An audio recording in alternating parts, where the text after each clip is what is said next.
Julia Manchester joins us now. She's the political reporter at The Hill. And Julia, for decades, both parties have done nothing about immigration reform. There has been no immigration reform. And now we have 2 million people coming across the border, the southern border, while politicians are basically fighting over Martha's Vineyard. First of all, I think the issue with these latest, stunts people are calling them is that Governor DeSantis and Governor Abbott didn't alert anybody ahead of time that they were sending these people to Martha's Vineyard or to Vice President Kamala Harris's house or to, Times Square in New York City. Yeah, they didn't alert anyone. And I think, like you said, Elizabeth, a lot of people or political observers are mounting this to a political stunt. These are both governors that are up for re-election later this year, and both have been floated, especially Ron DeSantis, as potential 2024 presidential contenders. And there is the question that, are these people that are coming over the border that want to seek a better life, is shipping them to different cities around the country and not preparing them maybe to be welcomed into those cities and to have the resources to get started and such?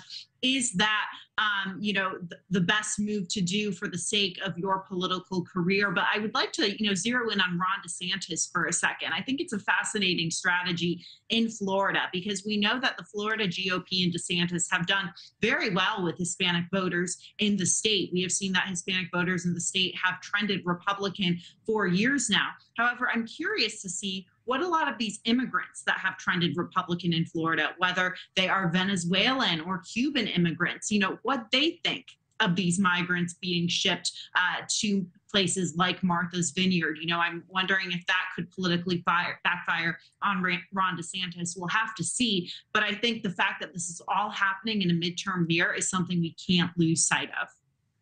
Absolutely not. And listen, Ron DeSantis got a standing ovation from Republican donors after he did the Martha's Vineyard stunt. However, I also heard a Republican strategist from Florida talk about the fact that the Venezuelan community in Florida was very upset with Ron DeSantis. And the fact is, it is a stunt.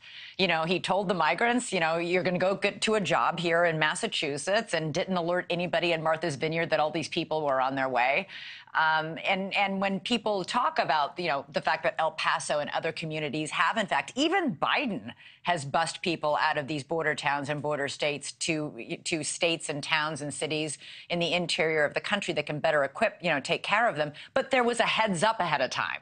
They didn't just dump these people in the middle of nowhere with nobody there to greet them and nowhere to go and nothing to eat and that sort of thing.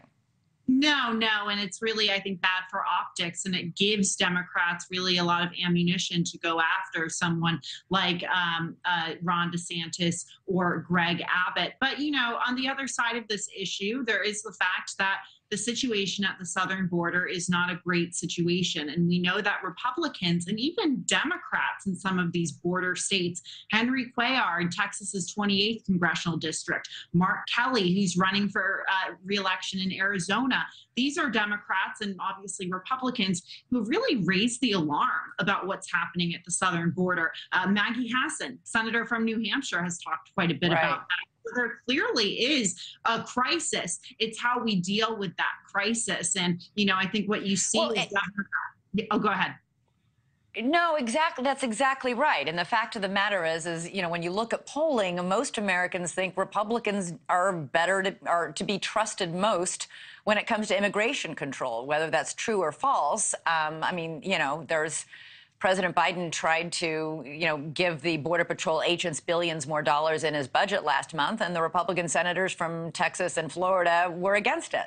So it's, the fact of the matter is this is an enormous humanitarian crisis happening on our border. It's a huge deal.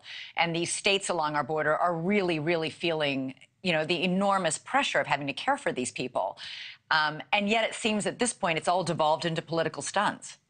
Yeah, absolutely. It's all devolved in political stunts, like I said before, for the sake, in return for those migrants to have to deal with, being shipped around, like many critics would say, like cattle. But, we'll have to see what happens in terms of maybe Democrats pressuring Joe Biden on the situation at the southern border. Look, it's something Republicans are really zeroing in on. We've seen that along the southern border in Texas and a lot of those very important House districts.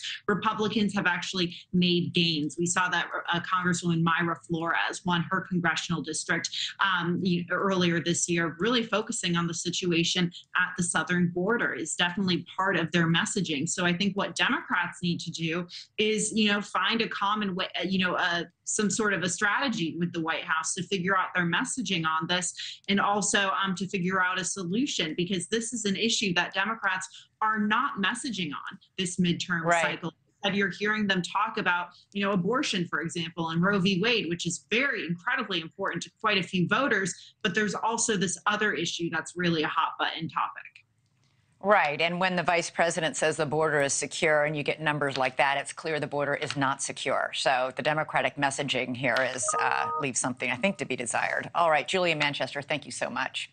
All right, we're going. Thank you for watching. Go to newsnationnow.com to find News Nation on your television provider. And don't forget to click the red subscribe button below to get more of News Nation's fact-driven, unbiased coverage.